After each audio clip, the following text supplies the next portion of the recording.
Muy buenos días familia, bienvenidos. Hoy es jueves 18 de abril. Ya hemos estado 2 semanas, han sido 2 semanas y un poquito más, donde hemos estado en oración, donde hemos estado estudiando el libro de Daniel.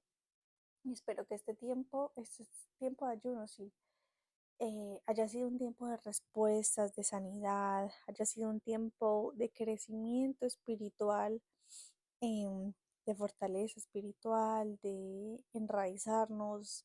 Bueno, un tiempo bien especial y que terminemos estos 4 días, creo que nos faltan 4 días, que los terminemos en victoria. Entonces, ánimo, fuerza, no caigamos, ya nos quedan solo 4 días, así que sigamos firmes y fuertes. Bueno, el día de hoy vamos a estar estudiando Daniel 8. Estamos desde el martes, entramos como a una serie de temas con respecto a las visiones que tuvo Daniel. Daniel tuvo muchos sueños y muchas visiones, y estas visiones nos ayudan a comprender que debemos interpretar em, la historia del mundo, lo que está pasando en el mundo a la luz del reino eterno, a la luz de la palabra de Dios. Es muy importante que mientras estamos estudiando todas estas visiones, que no intentemos acomodar las noticias del presente o lo que nosotros pensamos, que no intentemos acomodar eso en las profecías, sino al contrario, es permitir que la palabra de Dios nos hable y que incluso nos llegue a ayudar a entender lo que está pasando. No al contrario, no es que las noticias nos ayuden a entender lo que dice la profecía, no, no, es al contrario. Es algo para que lo tengamos en cuenta. La visión de hoy se llama la visión de un carnero y un chivo. En algunas versiones dice una cabra. Entonces, ¿cuándo ocurre esta visión? Esta visión ocurre en el año 551 antes de Cristo. Daniel tenía aproximadamente como unos 70 años. Se da en el tercer reinado de Belsasar, y todo este contexto se presenta antes del foso de los leones. Quiero que tengamos eso en cuenta como para que más o menos vayamos poniendo las fichas en su lugar. Esto es antes del foso de antes del foso de los leones. Recuerden que el rey Darío fue el que, pues fuera el rey que tuvo que mandar a Daniel al foso de los leones, y él comienza a reinar después de Belsasar. Esta visión, la visión que encontramos en el capítulo 8, está directamente conectada con la visión del capítulo 7. No son dos temas aparte que nada tienen que ver, no. Están conectadas, y justo esta visión del capítulo 8 ocurre justo después de la visión del capítulo 7. Ok, entonces vamos a leer. Dice así: durante el tercer año del reinado de Belsasar, yo, Daniel, tuve otra visión, después de la que ya se me había aparecido. En esta visión me encontraba en la fortaleza de Susa, en la provincia de Elam, de pie junto al río Ulai. Entonces dice que Daniel se encontraba en Susa. Susa era una de las capitales del imperio babilónico. Era una ciudad bien desarrollada y estaba situada en lo que ahora nosotros conocemos como Irán. Ahí estaba Susa. Versículo 3. Cuando levanté los ojos, vi un carnero con 2 cuernos largos, de pie junto al río. Uno de los cuernos era más largo que el otro, a pesar de que le había crecido después. Entonces vemos que aparece una bestia. Ya hemos aprendido anteriormente que las bestias representan imperios. Entonces, esta visión es sobre un imperio. Cada cuerno representa un líder de este imperio. Entonces, ¿qué tenemos? Una bestia, es decir, un imperio con 2 cuernos, con 2 líderes. Listo, versículo 4. El carnero embestía todo lo que encontraba a su paso, hacia el occidente, el norte y el sur. Nadie podía hacerle frente ni ayudar a sus víctimas. El carnero hacía lo que quería y se hizo muy poderoso. Entonces, versículo 4. El carnero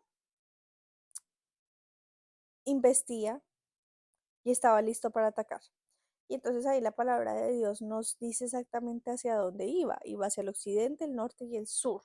Entonces podemos entender que este imperio venía desde el oriente, porque pues atacaba en las otras direcciones, iba hacia esas direcciones. Y usualmente cuando se habla de direcciones, el punto cero o la zona base es Jerusalén. Entonces quiere decir que esta bestia venía desde el oriente de Jerusalén. Y más adelante vamos a leer que este carnero es el imperio de los medas y los persas. En este imperio es donde, o bueno, más bien por este imperio es que se comienzan los dolores de parto que habla Primera de Tesalonicenses 5 y en un momento vamos a leerlo, al final vamos a estar leyendo Primera de Tesalonicenses. Estos dolores de parto se manifiestan sí, en política, en aspectos sociales, económicamente, y se producen debido a guerras, hambrunas, esos rumores de guerras, enfermedades, mejor dicho, un caos generalizado. Y el objetivo de estos dolores es traer inestabilidad, es desestabilizar todo. Es como que está dando una antesala para lo que va a acontecer. Y entonces, ¿qué pasa? Bueno, antes de seguir adelante, ¿quiénes son los medos y los persas? Es muy importante que aclaremos eso. En la actualidad, ¿quiénes son los medos y los persas? Y nos referimos a Irán. Entonces, Irán va a crecer en su influencia y poder y se va a convertir en un imperio y empezar a expandirse hacia el occidente, hacia el norte y hacia el sur. Lo acabamos de leer en la palabra de Dios. Irán se va a hacer muy poderosa en los últimos días. Y yo creo que pues todos hemos escuchado lo que está pasando y se nos hace familiar esto hoy en día, porque es que ya está comenzando a pasar. Así que es muy importante que nos preparemos. Versículo 5. Mientras yo observaba, de pronto apareció un chivo o una cabra en otras versiones. Desde el occidente, entonces vemos una bestia aparece desde el oriente y la otra bestia aparece del occidente. Y atravesó el campo con tanta rapidez que ni siquiera tocó la tierra. Este chivo, que tenía un cuerno enorme entre los ojos, se dirigió hacia el carnero de dos cuernos que yo había visto parado junto al río y se abalanzó con furia sobre él. El chivo atacó con violencia al carnero y le dio un golpe que le quebró ambos cuernos. El carnero quedó indefenso y el chivo lo derribó y lo pisoteó. Nadie pudo rescatar al carnero del poder del chivo. Entonces aparece otra bestia, aparece otro imperio, un chivo, desde el occidente. Y nuevamente desde el punto cero, que es Jerusalén, donde que queda al occidente está Europa. Entonces vemos que al oriente se encuentra Babilonia o el imperio de los medas y persas, Irán. Luego en el occidente encontramos al imperio griego en Europa. En el norte está Turquía y Asiria y en el sur está Egipto, para que lo tengamos muy en cuenta. Y entonces aparece desde el occidente este imperio. Esta cabra o este chivo es donde el imperio, perdón, es el imperio donde el anticristo va a surgir. Y en la traducción literal del hebreo dice que se mueve pero no toca la tierra, es decir, como que está flotando o está volando. Entonces hace referencia a un aspecto sobrenatural, porque no está caminando, está volando, flotando. Entonces lo primero que se nos comienza a describir sobre esta bestia es que tiene un aspecto sobrenatural y que tiene un aspecto demoníaco o satánico. Luego en el versículo 6 dice que se abalanza con toda fuerza de su enojo. Entonces nos da otra característica de esta bestia. Esta bestia va a ser un imperio de maldad y va a tener una gran ira. O sea, esa va a ser una de las características de este imperio, ira. Se abalanza con toda fuerza de su enojo contra el carnerito, contra el carnero, pues no le llamamos carnerito, contra el carnero, contra este imperio, esta otra bestia que había sido cruel y trajo inestabilidad, recordemos eso, se abalanza y así como nadie pudo salvar las víctimas del carnero, nadie puede salvar al carnero del poder del chivo. ¿Por qué? Porque es que ahí se cumple una regla. por la medida que mides vas a ser medido. Y así como este carnero fue tan cruel que nadie pudo salvar a sus víctimas, nadie tampoco va a poder rescatar a este carnero. Versículo 8. El chivo se hizo poderoso, pero cuando alcanzó el máximo de su poder, se quebró el enorme cuerno que tenía. En su lugar crecieron 4 cuernos prominentes que apuntaban hacia los 4 puntos cardinales. Luego de uno de los cuernos prominentes salió un cuerno pequeño cuyo poder creció en gran manera. Se extendía hacia el sur y hacia el oriente y hacia el glorioso territorio de Israel. Entonces, esta cabra es la última bestia, es el último imperio antes de la segunda venida de Cristo. Llega a un punto más alto, dice que llega a su tope, a su poder más alto, y entonces su cuerno, es quebrado. Pero eso no es en derrota que se quiebra, sino que es para expandirse. Dice que ese líder es quebrado, ese cuerno se quiebra y aparecen 4 cuernos que comienzan a expandirse, bueno, que están en direcciones hacia los 4 puntos cardinales, en 4 direcciones se expanden, es decir, hacia toda la tierra. Pero entonces en el versículo 9, se lo voy a leer nuevamente, dice, de uno de los cuernos prominentes salió un cuerno pequeño cuyo poder creció en gran manera. Entonces aquí vamos a hacer una conexión con la visión anterior del versículo 7:20. Dice, dice así, también pregunté acerca de los 10 cuernos que había en la cabeza de la cuarta bestia y por el cuerno pequeño que surgió después y destruyó a 3 de los otros cuernos. Este cuerno parecía más grande que los demás y tenía ojos humanos y una boca que presumía con arrogancia. Entonces estamos hablando de la misma parte de la bestia, podemos decirlo así. Estamos hablando del mismo cuerno pequeño que se levanta, el mismo imperio que se levanta y que se va a hacer grande. Estamos hablando de lo mismo para que vayamos haciendo conexiones. Entonces, ¿qué parece? ¿Qué nos dice la Biblia? ¿Qué pasa con este cuerno? Este cuerno se extiende hacia el sur, es decir, hacia Egipto, y hacia el oriente, que es el imperio medo-persa, de lo que habíamos dicho, de Irán. Y entonces dice, y hacia el glorioso territorio de Israel. El anticristo que se levanta de este imperio busca dirigirse hacia Israel y hacia el templo para proclamarse rey. Entonces, si vemos un mapa, y de hecho, pues se los voy a dejar aquí, se los voy a intentar dejar aquí como imagen, vemos que si desde el imperio griego, es decir, desde Europa, para intentar ir a Israel, hay que bajar un poquito, irse hacia el sur, pero también con una inclinación hacia el oriente, porque si te vas completamente hacia el sur, pues vas a llegar a Egipto, pero y si te vas completamente hacia el oriente, pues llegas a Irán. Pero para llegar a Israel hay que ir como en ángulo suroriental, podemos decirlo. Y es exactamente lo que nos dice la palabra de Dios. Desde ese imperio griego se va a extender y va a intentar llegar en esa dirección hacia el territorio, es el glorioso territorio de Israel. Muy interesante lo que vamos aprendiendo. Versículo 10. Su poder llegó hasta los cielos, donde atacó el ejército de los cielos y arrojó a la tierra a algunos de los seres celestiales y a algunas de las estrellas y los pisoteó. Entonces vemos que llega su poder, se extiende hasta los cielos y ataca al ejército de los cielos. Esto ya pues estamos hablando de un aspecto espiritual. Entonces,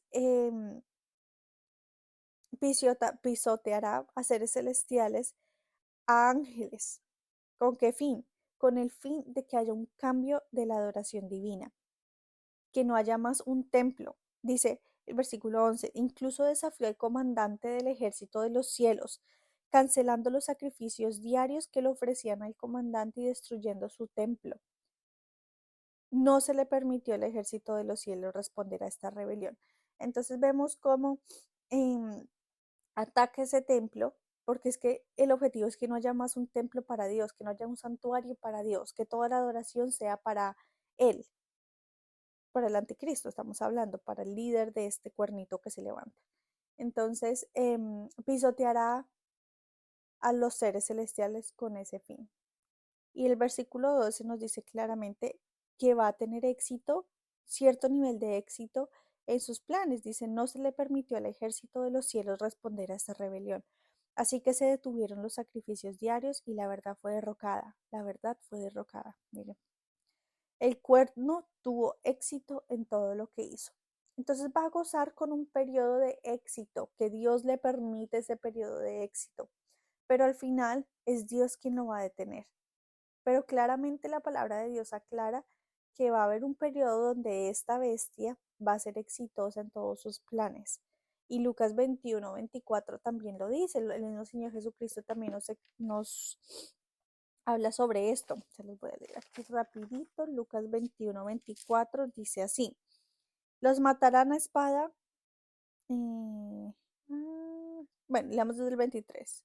Qué terribles serán esos días para las mujeres embarazadas y para las madres que amamantan, pues habrá desastre en la tierra y gran enojo contra este pueblo. Los matarán a espada o serán enviados cautivos a todas las naciones del mundo. Y Jerusalén será pisoteada por los gentiles hasta que el tiempo de los gentiles llegue a su fin. Es el Señor Jesucristo también dándonos a entender que va a haber un tiempo de oscuridad donde la oscuridad va a tener éxito. Pero entonces nuestra esperanza tiene que estar puesta en lo que viene ahorita aquí adelante. Entonces, versículo 13 dice, entonces oía dos seres santos que hablaban entre sí. Uno de ellos preguntó, ¿cuánto tiempo durarán los sucesos de esta visión? ¿Por cuánto tiempo la rebelión que causa profanación detendrá los sacrificios diarios? ¿Por cuánto tiempo pisotearán el templo y al ejército celestial? Versículo 14. Y el otro le respondió. Entonces, ahorita les digo lo que le respondió. Vamos a hacer ahí una pausa. Daniel está escuchando esta conversación. ¿De quién? Son de seres celestiales, de santos.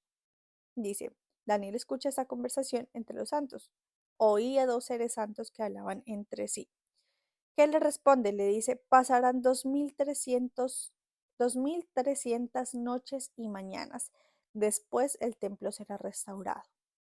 2300 días le está diciendo que van a pasar, más o menos si calculamos, eso son como 6 años y medio. En sí es un periodo de 7 años, pero es que habrá un tiempo de tranquilidad en cuanto se establece el reino. Este reino bueno, del anticristo, la cabrita, esa bestia, se va a establecer y va a haber un tiempo de tranquilidad. La rebelión, antes de que venga esa rebelión y antes de que el anticristo suba al poder con su furia y con su ira y que vaya a comenzar con sus planes de destrucción, y el final de esta ira y el final o de esta era, es cuando el Mesías regrese y derrote al enemigo. Entonces es ahí donde tenemos que poner nuestra esperanza. En el versículo 16, bueno, después viene cuando el ángel Gabriel le explica a Daniel esta visión. Y el ángel Gabriel es un ángel, es un mensajero celestial que Dios puso para explicarle a Daniel las visiones. También lo puso, le dio la misión de anunciar el nacimiento de Juan el Bautista y el nacimiento del Mesías. Y lo vemos en el Nuevo Testamento, que es el ángel Gabriel el que anuncia, es este mensajero enviado por Dios que anuncia y que, bueno, en este caso le da a entender a Daniel el mensaje, pero también le entrega a María el mensaje sobre el nacimiento de Jesús y también anuncia el nacimiento de Juan el Bautista. Entonces vemos ahí este personaje que es el ángel Gabriel. Entonces, ojo con también con como esa jerarquía, podemos llamarlo así, celestial. El ángel es un enviado de Dios. Ok, versículo 16. No, vamos a leer el versículo 15. Mientras yo, Daniel, procuraba entender el significado de esta visión, alguien que se parecía a un hombre se paró frente a mí. Entonces oí una voz humana que exclamaba desde el río Ulai: Gabriel, dile a este hombre el significado de su visión. Versículo 17. Cuando Gabriel se acercó al lugar donde yo estaba, me aterroricé tanto que caí rostro en tierra. Hijo de hombre, me dijo, debes comprender que los sucesos que has visto en tu visión tienen que ver con el fin de los tiempos. Entonces le aclara algo muy importante. Le aclara que lo que vio toda esta visión es para los tiempos finales. Hay interpretaciones que dicen que esta profecía hace referencia a Alejandro Magno, pero es que esto no es verdad, porque claramente lo dicen las escrituras y el ángel Gabriel se lo está diciendo a Daniel, se lo está diciendo. Esta visión es para los tiempos finales. Entonces, ojo con todo este tema, porque pues el tema de profecía requiere un estudio y una revelación del Espíritu Santo, un estudio bastante profundo. Entonces, pues mucho cuidado con las fuentes donde escuchamos y tenemos que siempre ir a lo que dice la palabra de Dios, porque la palabra de Dios es verdad y es la que nos va a guiar pues para tener ese conocimiento y bueno, obviamente con el poder del Espíritu Santo. Versículo 19, versículo 19 dice así. No, perdón, me salté el 18. Dice, mientras él hablaba, me desmayé y quedé tendido con el rostro contra el suelo. Pero Gabriel, con un toque, me despertó y me ayudó a ponerme de pie. De entonces dijo, estoy aquí para explicarte lo que sucederá después, en el tiempo de la ira. Lo que has visto pertenece al fin del tiempo. Se lo vuelve a explicar nuevamente. Esto va a suceder al fin del tiempo. Y entonces comienza a explicarle. Dice, el carnero con los dos cuernos representa a los reyes de Media y Persia, es decir, a Irán. El chivo peludo representa al rey de Grecia y el cuerno enorme que tiene entre los ojos representa el primer rey del imperio griego. Los cuatro cuernos prominentes que reemplazaron el cuerno enorme indican que el imperio griego se dividirá en cuatro reinos, pero que ninguno de ellos será tan grande como el primero.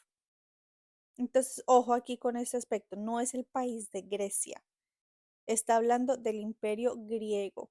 Y cuando se habla del imperio griego, se habla de Europa, no únicamente del país Grecia. Entonces, los cuatro cuernos se dividirán. Al final de sus reinados, cuando el pecado llegue al colmo de su maldad, subirá al poder un rey brutal, un maestro de la intriga. Se volverá muy fuerte, pero no por su propio poder. Provocará provocará una tremenda cantidad de destrucción y tendrá éxito en todo lo que emprenda. Destruirá líderes poderosos y arrasará al pueblo santo.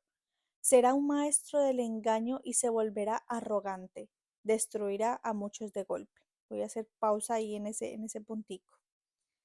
Ese pequeño cuerno, que es el anticristo, atacará hasta los cielos y va a tener éxito hasta cierto punto, ya lo habíamos estudiado, pero va a utilizar su poder demoníaco para hacer señales y maravillas. Pero a través de esas señales van a ser señales de destrucción. Estas señales van a traer destrucción al pueblo, incluyendo a parte del pueblo santo.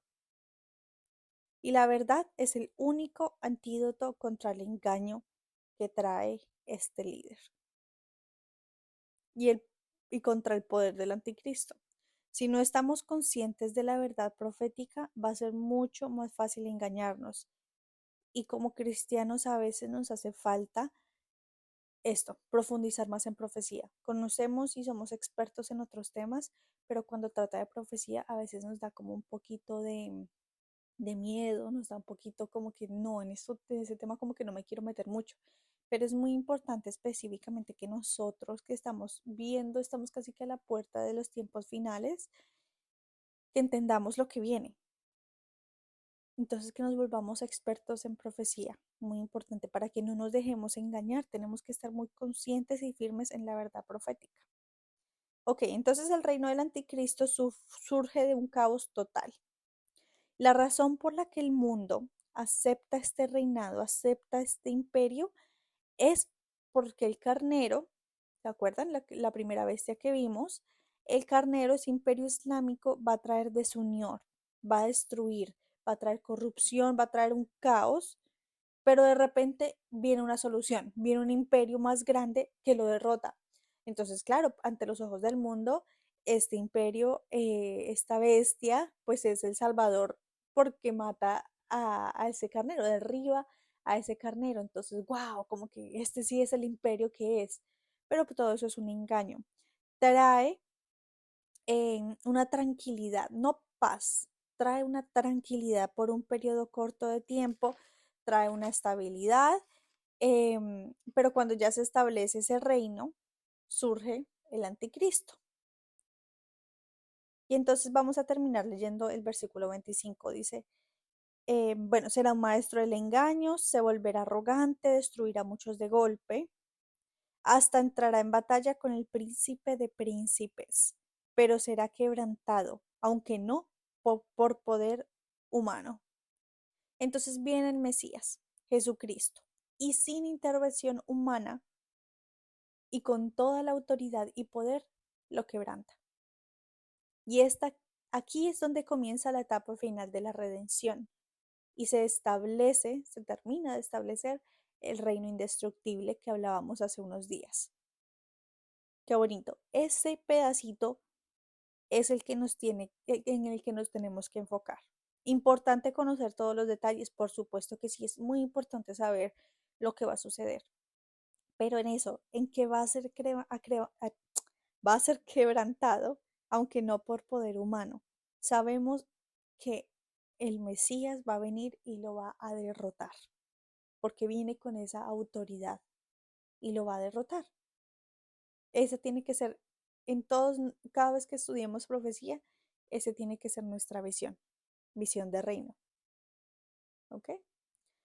Versículo 26, ya para estar terminando, dice así: esta visión sobre los 2300 noches y mañanas es verdadera, pero ninguna de estas cosas sucederá sino hasta dentro de mucho tiempo, de modo que mantén esta visión en secreto, le está diciendo Gabriel a Daniel. Entonces yo, Daniel, quedé abrumado, estuve enfermo durante varios días. Después me levanté y cumplí con mis deberes para con el rey. Sin embargo, la visión me dejó angustiado y no podía entenderla. ¿Por qué el ángel Gabriel le pide que mantenga esto en secreto? Porque es que esta profecía es para el futuro, no tiene nada que ver con el tiempo de Daniel. Entonces le dice Daniel, esto no es para tu tiempo, mantén esto en silencio porque todavía no ha llegado el tiempo para revelarlo, porque es que esto es dirigido para nosotros en la actualidad, no para el tiempo de Daniel. Esta profecía era para los últimos tiempos, para el final. Em, entonces dice que en el versículo 27 Daniel quedó perturbado, quedó abrumado, hasta se enfermó. De la angustia que sentía se enfermó, pero él continuó con sus labores. Entonces, cuando entendemos las profecías y cuando estamos estudiando las profecías, no solamente esta, no debemos llenarnos de pánico y hacer como el avestruz de meter la cabeza en el suelo y quién sabe lo que pasa. No, no debemos llenarnos de pánico, no hay que ir corriendo y huir, ya dejar todo tirado, irnos a un búnker y meternos ahí. No. El objetivo es que sigamos adelante con los ojos abiertos a esos identificadores proféticos. Y cuando los veamos, sea en las noticias, sea que lo veamos directamente nosotros, que nos afecte directamente, cuando veamos todas esas señales, responder en obediencia. Ojo, responder en obediencia y no reaccionar en pánico. Acordémonos siempre de eso, tengo que responder en obediencia a lo que estoy escuchando, lo que estoy viendo, estos identificadores proféticos que estoy viendo. No tengo que reaccionar en pánico, porque es muy fácil llenarnos de pánico y querernos salir huyendo, porque pues son cosas difíciles que se vienen y que en la Biblia lo está profetizando, que se vienen tiempos difíciles, pero hay que aferrarnos cada vez más a Dios. Entonces vamos a terminar en 1 Tesalonicenses 5:28, que nos dice claramente em, lo que, lo que Dios quiere que perdón, 5:2, 8. Lo que Dios quiere, cómo quiere que nosotros reaccionemos a esta verdad. Dice así, Primera de Tesalonicenses 5:2 al 8. Pues ustedes saben muy bien que el día del regreso del Señor llegará inesperadamente, como un ladrón en la noche. Cuando la gente esté diciendo todo está tranquilo y seguro, entonces le caerá encima la catástrofe tan repentinamente como le vienen los dolores de parto a una mujer embarazada, y no habrá escapatoria posible. Pero ustedes, amados hermanos, no están a oscuras acerca de estos temas. Vuelve otra vez a hacer la importancia de no tener esa venda puesta en nuestros ojos, sino de volvernos expertos en profecía, de conocer esto. Ustedes no están a oscuras acerca de estos temas y no serán sorprendidos cuando el día del Señor venga como un ladrón, pues todos ustedes son hijos de la luz y del día. No pertenecemos a la oscuridad y a la noche. Así que, y aquí viene lo que tenemos que hacer, manténganse en guardia, no dormidos como los demás. Estén alertas y lúcidos. Es en la noche cuando la gente duerme y los bebedores se emborrachan, pero los que vivimos en la luz estemos lúcidos, protegidos por la armadura de la fe y el amor, y usemos por casco la confianza de nuestra salvación. Entonces claramente nos está diciendo, a ustedes no les va a agarrar por sorpresa porque ustedes conocen de estos temas y ustedes son hijos de la luz, no pertenecen a la oscuridad. Y mientras todo el mundo alrededor está en otros cuentos, está durmiendo, está en otros cuentos, nosotros estamos en lo que debemos estar, en guardia, alertas y lúcidos, y protegidos por la armadura de fe y amor. Entonces, para los que quieren volver a saber o a estudiar lo que es la armadura, está en Efesios 6, 13, 17. Pongámonos todos los días nuestra armadura espiritual. No vayamos a salir sin el casco, no vayamos a salir sin nuestra espada, sin nuestro escudo. Así como esos guerreros, tenemos que todos los días ponernos nuestra armadura y mantenernos en guardia. Eso es lo que nos manda em, la palabra de Dios y lo que nos está revelando el Espíritu Santo el día de hoy. Que conozcamos, profundicemos en esta profecía, en todas estas visiones, en todo este tema de los tiempos finales, que nos volvamos expertos en este tema, que respondamos en obediencia, no reaccionando en pánico y nos mantengamos en guardia con nuestra armadura bien puesta. Ok, familia, vamos a terminar este tiempo en oración. Padre Santo, gracias Señor por este día, gracias porque nos revelas lo que va a pasar, nos redarguyes a que despertemos, a que no nos quedemos eh, dormidos con respecto a estos temas. Nos llama la atención a que quizás prestemos más atención en nuestros estudios a los tiempos que vienen. Gracias Señor porque nos das la esperanza que durante estos tiempos difíciles nuestra mirada tienes que ser tú, nos da la esperanza de que al final, sin importar qué tan terribles se escuchen las noticias, qué tan terribles sean los sufrimientos, al final tú vas a ser victorioso y al final tú tienes el poder y tú tienes la autoridad para pisotear este imperio que se va a levantar.